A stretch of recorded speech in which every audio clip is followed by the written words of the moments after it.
Hello everyone, welcome back to my channel. Viewers, आज की इस वीडियो में मैं कॉमन वर्ड्स की मीनिंग बताऊंगी और साथ में उसको एक्सप्लेन करूंगी सेंटेंस के द्वारा। तो चलिए स्टार्ट करते हैं। सबसे पहला वर्ड है एविडेंट। एविडेंट का मतलब होता है जाहिर या फिर प्रत्यक्ष। जहाँ पर भी आपको किसी भी वाक्य में जाहिर या फिर प्रत्यक्ष का प्रयोग करना हो तो आप वहाँ पर इंग्लिश में बोलेंगे एविडेंट। एविडेंट फॉर एग्जाम्पल, जैसे कि अगर आपको किसी को कहना हो ये जाहिर है कि आप थके हुए हैं, ये जाहिर है कि आप थके हुए हैं, तो इस वाक्य में जाहिर का प्रयोग हुआ है तो आप इसमें बोलेंगे एविडेंट। तो आप इसको इंग्लिश में बोलेंगे it's evident that you are tired. It's evident that you are tired. It's evident you are tired. Move to the next one. Well being. Well being का मतलब होता है भलाई या फिर हित। किसी भी वाक्य में आपको भलाई या फिर हित का प्रयोग करना हो तो आप वहाँ पर यूज़ करेंगे इंग्लिश में वेल बीइंग का। आप यहाँ पर पिक्चर में देख पा रहे होंगे, यहाँ पर समाज की भलाई के लिए काम किया जा रहा है। फॉर एग्जाम्पल, जैसे कि अगर आपको किसी को कहना हो उन्होंने अपना पूरा जीवन समाज की भलाई के लिए काम किया। उन्होंने अपना पूरा जीवन समाज की भलाई के लिए काम किया, तो आप इसको इंग्लिश में बोलेंगे she worked her entire life for the well being of society. She worked her entire life for the well being of society. Move to the next one. In any case. In any case का मतलब होता है कुछ भी हो, कुछ भी हो या फिर जो भी हो। इन एनी केस। फॉर एग्जाम्पल, जैसे कि अगर आपको किसी को कहना हो कुछ भी हो वो मेरा दोस्त है। कुछ भी हो वो मेरा दोस्त है, इस वाक्य में कुछ भी हो का प्रयोग हुआ है तो यहाँ पर इन एनी केस का यूज़ करेंगे। तो आप इसको इंग्लिश में बोलेंगे इन any case. In any case he is a friend of mine. In any case, he is a friend of mine. Move to the next one. The next word is due to. Due to का मतलब होता है के कारण। के कारण। किसी भी वाक्य में आपको के कारण का प्रयोग करना हो तो आप वहाँ पर इंग्लिश में यूज़ करेंगे ड्यू टू का। Due to. ड्यू टू का मतलब होता है के कारण। फॉर एग्जाम्पल, जैसे कि अगर आपको किसी को कहना हो तूफान, भारी तूफान के कारण मीटिंग रद्द कर दी गई। भारी तूफान के कारण मीटिंग रद्द कर दी गई। भारी तूफान के कारण मीटिंग रद्द कर दी गई, तो आप इसको इंग्लिश में बोलेंगे meeting was cancelled due to heavy storm. Meeting was cancelled due to heavy storm. Move to the next one. The next word is usually. Usually का मतलब होता है आम तौर पर। आम तौर पर यानी कि यूजुअली। फॉर एग्जाम्पल, जैसे कि अगर आपको किसी को कहना हो मैं आम तौर पर ऑफिस के लिए लेट नहीं होता। मैं आम तौर पर ऑफिस के लिए लेट नहीं होता, यहाँ पर आप पिक्चर से रिलेट भी कर पाएंगे। मैं आम तौर पर ऑफिस के लिए लेट नहीं होता, तो आप इसको इंग्लिश में बोलेंगे I usually don't get late for office.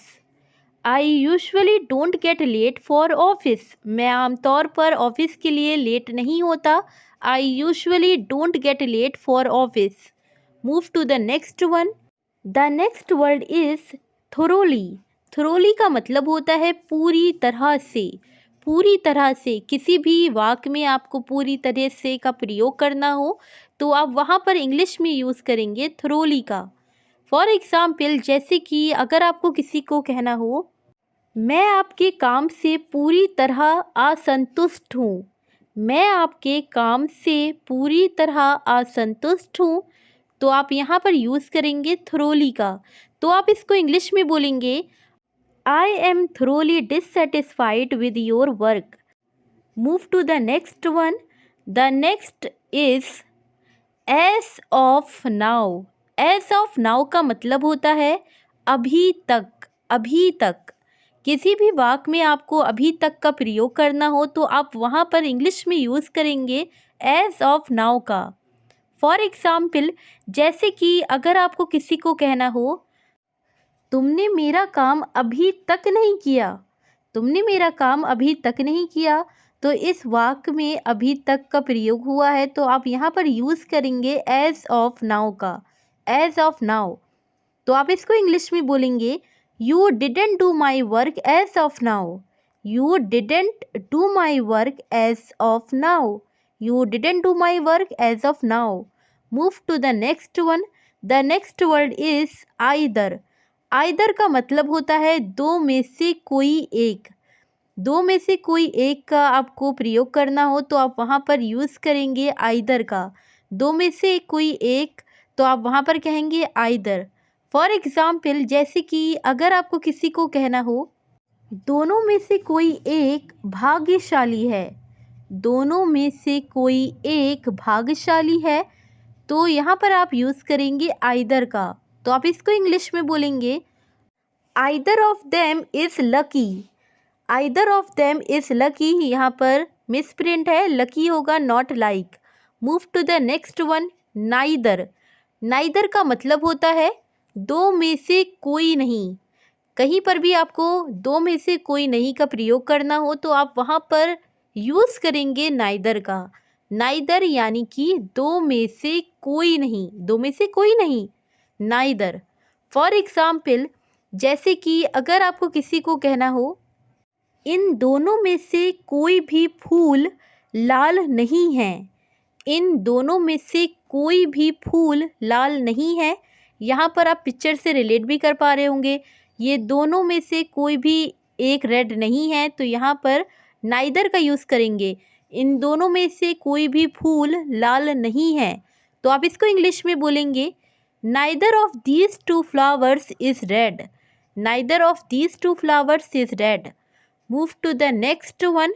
The next word is yapping. Yapping का मतलब होता है बकबक करना, बकबक करना।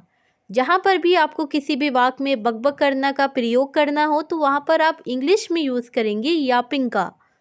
फॉर एग्ज़ाम्पल, जैसे कि अगर आपको किसी को कहना हो बकबक करना बंद करो, बकबक करना बंद करो, इस वाक्य में बकबक करने का प्रयोग हुआ है, तो आप इसमें यहाँ पर यूज़ करेंगे यापिंग का।